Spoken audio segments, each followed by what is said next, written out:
This is the Titan. It's a submersible vessel, and on June 18th, it was reported missing in the Atlantic with 5 people on board who had set out to view the Titanic shipwreck. 4 days later, it was determined that the vessel imploded and all 5 lives were lost. Here's what we know about how the expedition unfolded.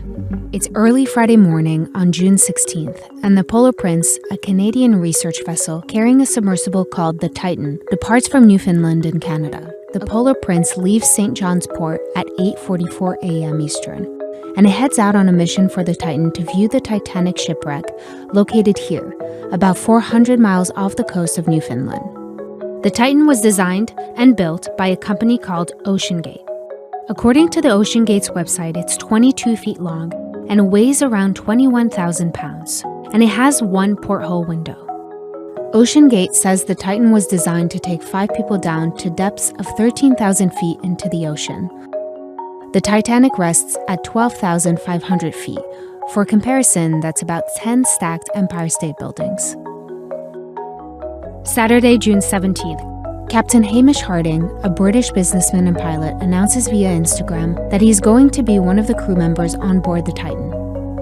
The other 4 on board are British businessman Shahzada Dawood with his son Suleiman Dawood, French explorer Paul-Henri Nargeolet, a former French Navy diver who has spent more time at the wreckage than any other explorer, and Stockton Rush, the CEO and founder of OceanGate Expeditions, is also part of this mission. It's around 4 a.m. Eastern Time on Sunday, June 18th, and the Polar Prince is getting into position. Around 8 a.m., the Titan, with 5 people on board, launches into the water. The U.S. Coast Guard will later confirm in a statement. Harding's company will later share this post saying the launch was successful. Unlike a submarine, submersibles require the support of a ship to launch and recover them. It's 9:45 a.m., about 1 hour and 45 minutes into the expedition, and the Polar Prince loses all communication with the Titan. 9:13 p.m., the Canadian Coast Guard is also alerted that the Titan is missing. Monday, June 19th. The Polar Prince, Canadian Coast Guard, and U.S. Coast Guard have been conducting surface searches as they wait for more resources to arrive. The U.S. Coast Guard says this about the ongoing mission. It's Tuesday, June 20th. Multiple aircrafts have been busy overnight flying over an area roughly the size of Connecticut, the Coast Guard will later share. It's 7 a.m., and the research vessel Deep Energy arrives on scene. They begin using remotely operated vehicles to search underwater. Later that day, the U.S. Coast Guard says they are working with the U.S. Navy, Canadian Coast Guard, and OceanGate to search for the missing Titan. The U.S. Coast Guard tells Good Morning America this about the ongoing efforts.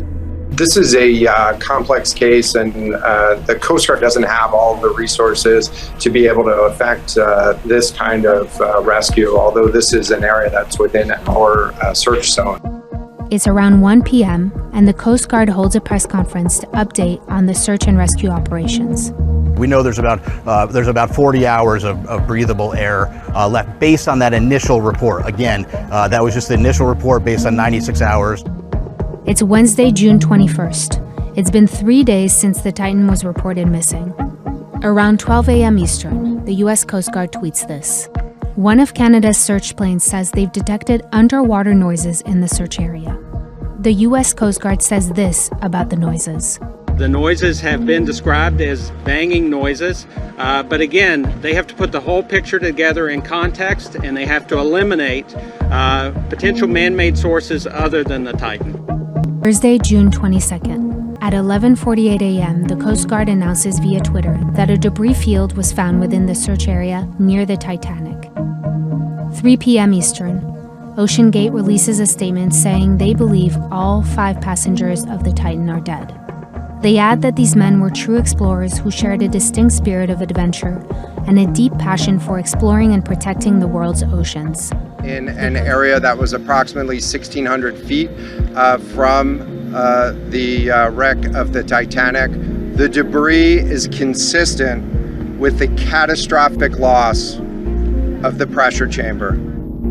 Sunday, June 25th. The U.S. Coast Guard says it will lead the investigation into the loss of the Titan, and the NTSB will join that investigation. Using the same kind of rover that found the debris, They will survey and map the pieces, looking for clues as to what went wrong.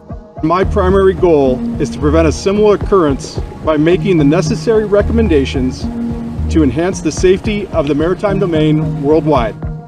Experts say the focus of the investigation will be on the carbon fiber construction.